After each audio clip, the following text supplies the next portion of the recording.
Compliments of the season to all our viewers across Africa and the rest of the world. I'm Deborah, Ezeh, and here's the news update. We begin from Central Africa, where 4 people, including a baby, were killed and at least 12 wounded Monday in Goma, in the Eastern Democratic Republic of Congo, DRC, during a day of Dead City action triggered to protest against communities, authorities and hospital sources said. The demonstrators were also protesting against the alleged presence of Rwandan police in Goma, strongly denied by the authorities.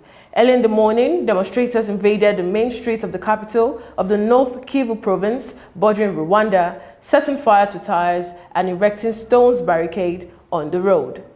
And moving on, a group of candidates in war-torn Libya's presidential election said Monday that they expect the polls to be delayed, despite the lack of an official announcement to that effect. Scheduled for Friday, the vote is meant to cap a United Nations-led peace process after a decade of conflict, but it has been beset by deep divisions over its legal basis, who may stand and quote challenges against prominent candidates. The group urged the Electoral Commission to review the reasons why there will be no election on the date set and called on it to publish a final list of candidates. And still on the African scene, in South Africa, President Cyril Ramaphosa has returned to work after spending a week in isolation following a positive COVID test, his office confirmed on Monday. Ramaphosa, who is fully vaccinated, felt unwell after leaving a state memorial service for former President F.W. de Klerk in Cape Town on December 12th.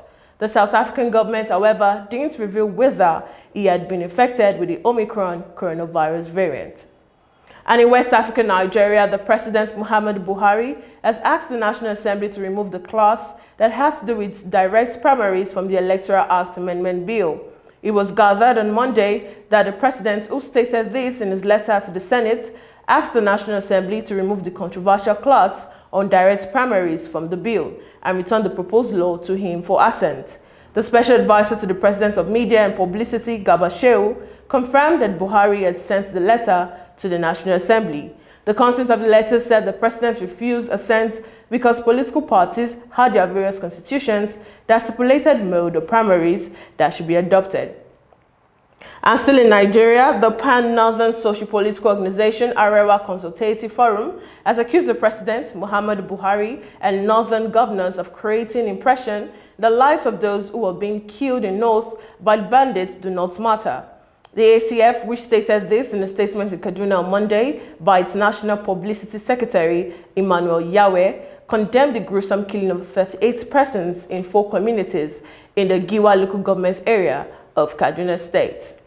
And now we head to the foreign scene, where New Zealand delayed the planned reopening of its international borders because of the sweeping spread of Omicron around the world on Tuesday. As several other countries reimpose social distancing measures, many nations are on high alert just days ahead of Christmas and New Year celebration, as the latest health crisis also takes a toll on financial markets, which fear the impact on the global economic recovery.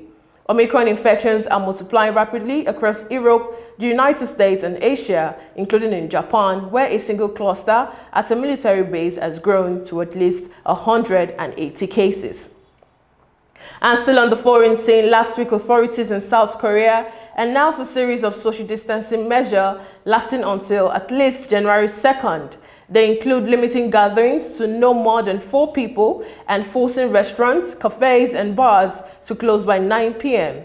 This week, customers packed up and left restaurants and other eateries across South Korea as a reimposed curfew designed to help stem a surge in the coronavirus infection spark fears of economic disaster for some businesses.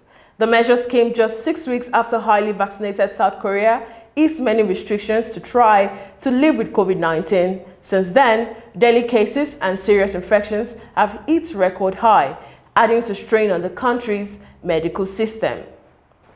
And now we head to the sports scene, where Pep Guardiola has warned his Manchester City players about off-field behavior at Christmas after Jack Grealish and Phil Foden were reportedly pictured in a nightclub and then dropped for the clash at Newcastle. The England duo, along with John Stones, were the only changes to the side that trashed Leeds 7-0 when City visited St James Park and won 4-0. Foden and Grealish were replaced in the starting C by Raheem Sterling and Gabriel Jesus, while João Cancelo, available again after suspension, returned to Guardiola's first team in place of Stones. And finally, sporting events in Wales will be played behind closed doors from Boxing Day in a bid to combat the spread of the Omicron variant. The Welsh government said the new measure applied to both indoor and outdoor sporting events, with Economic Minister Vaughan Gething confirming a €3 million spectator sports fund will support clubs and venues affected. And that's all we can take on News Update today. Do ensure to follow all our social media platforms on Jointim, Pangram, Instagram, Facebook, and also subscribe to our YouTube channel at YouTube/AFRICUNIA TV to stay connected and updated to our news and other programs. Once again, I'm Deborah Ezeh. Many thanks for watching.